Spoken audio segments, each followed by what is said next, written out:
Thank you for this opportunity to tell a story. As a chairman indicated, I came to the department 16 and a half years ago as a Marine, transitioned, and have been on the activities that he has already described. The night that I was involved in this incident, I was at my desk at the end of the day when the first reports came in that indicated that we had an attack going on at our diplomatic facility in Benghazi. In that facility, we knew we had our ambassador and we had his security personnel. Later, when I heard that the situation had evolved to them going to a safe haven, and then the fact that we could not find the ambassador, I alerted my leadership, indicating that we needed to go forward and consider the deployment of the Foreign Emergency Support Team. That particular team is an interagency team. It's been represented as something that the State Department deploys. It does not. The Deputies Committee of the National Security Council deploys that organization. But I wanted that considered. I notified the White House of my idea.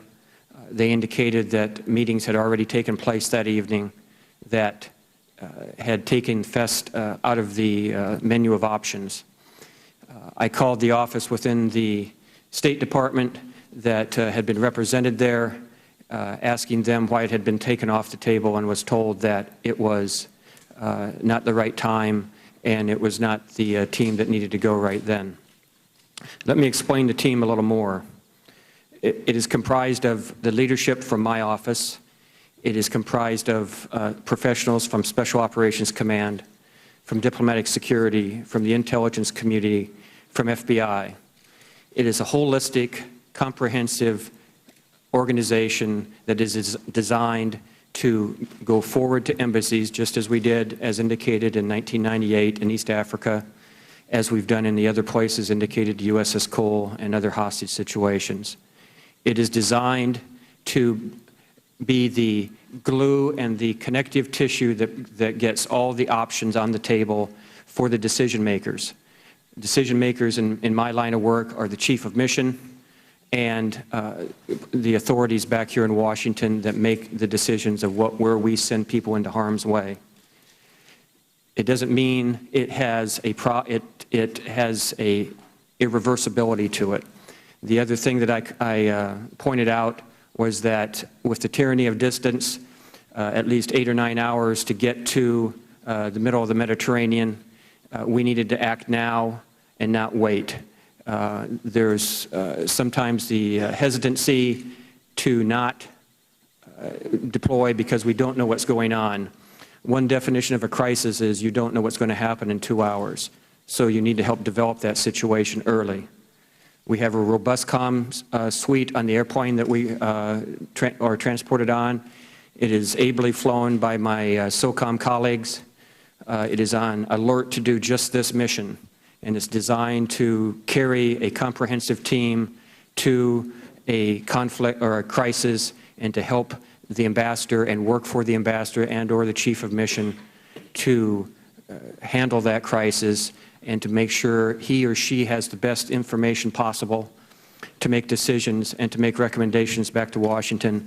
And those same representatives make their views known back to their parent organizations, so that when we do have deputies committees and principal committees meetings at the White House, we have a situation in which everyone is using the most up-to-date information, and so that we can figure out what we have to do security-wise, what we have to do intelligence-wise, what we have to do with the military, what we have to do diplomatic-wise, what we have to do on the public affairs front. That works for the Chief of Mission, and I can't emphasize that enough. We are not there to subsume any activities.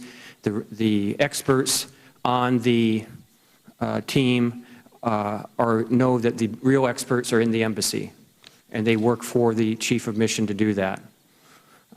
My time is drawing to a close. I'll end there and await your questions. Thank you. Mr. Hicks. Thank you, Mr. Chairman. Thank you. We really will have to, you're pretty soft spoken, get it a little closer. I'll try to get this up here. Thank you, Mr. Chairman. Thank you, Ranking Member. Thank you, members of the committee. I am a career public servant. Until the aftermath of Benghazi, I loved every day of my job. In my 21 years of government service prior to Tripoli, I earned a reputation for being an innovative policymaker who got the job done. I was promoted quickly and received numerous awards.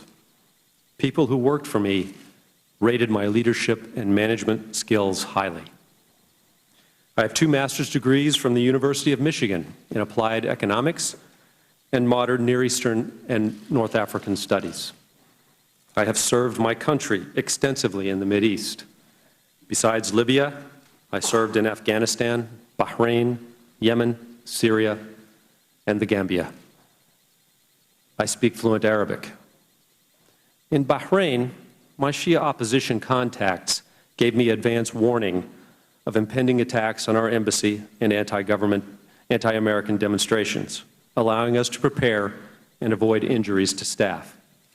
I learned that knowledge of local conditions and strong connections with the local population are as important as the strength and height of walls.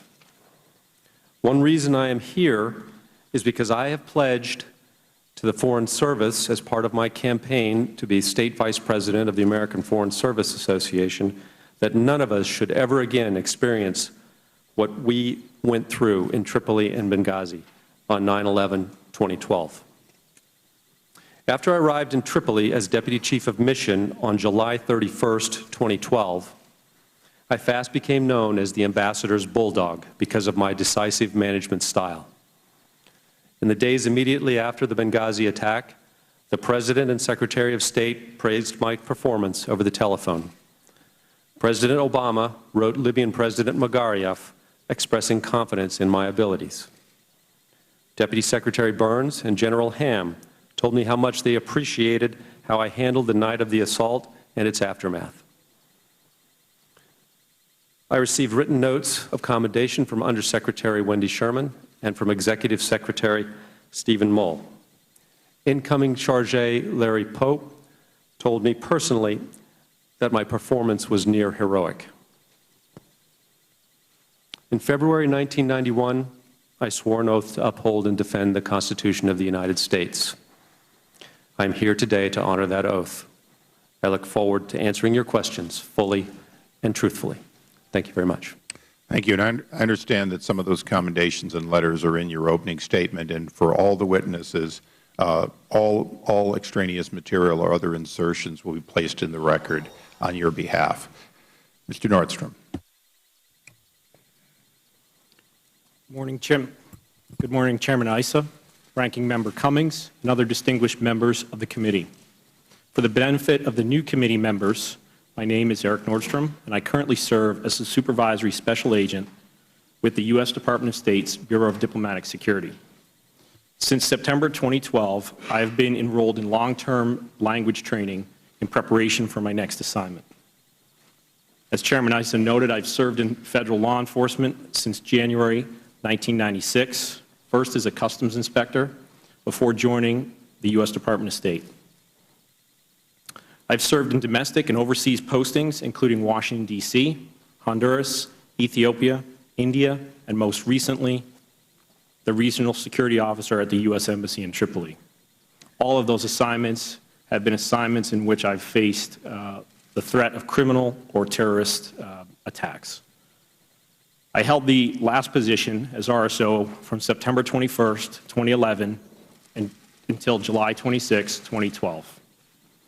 As the Regional Security Officer, or RSO, at the U.S. Embassy in Tripoli, I served as the Principal Security Advisor to U.S. Ambassadors Eugene Kretz and Chris Stevens on security and law enforcement matters. I want to thank the committee again for the opportunity to appear, provide further testimony in support of your inquiry into the tragic events of September 11, 2012. I would also like to thank the committee for your continued efforts in investigating all the details and all the decisions related to the attack on our diplomatic facility. Specifically, the committee's labors to uncover what happened prior, during, and after the attack matter. It matters to me personally, and it matters to my colleagues, at the Department of State.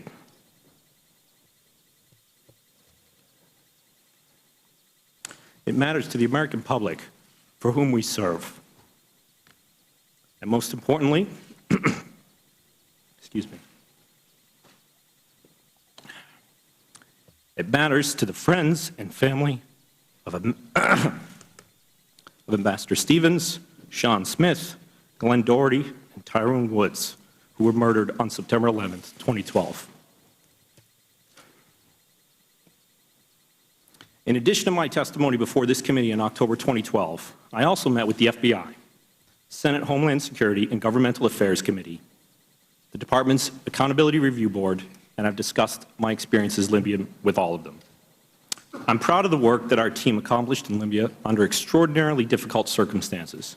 The protection of our nation's diplomats, our embassies and consulates, and the work produced there is deserving of the time that this committee, other congressional committees, and the Accountability Review Board, and no doubt future review efforts, will invest in making sure that we get this process right. Thank you, Mr. Chairman and members of the committee, for the opportunity to appear before you today. I stand ready to answer any questions that you might have.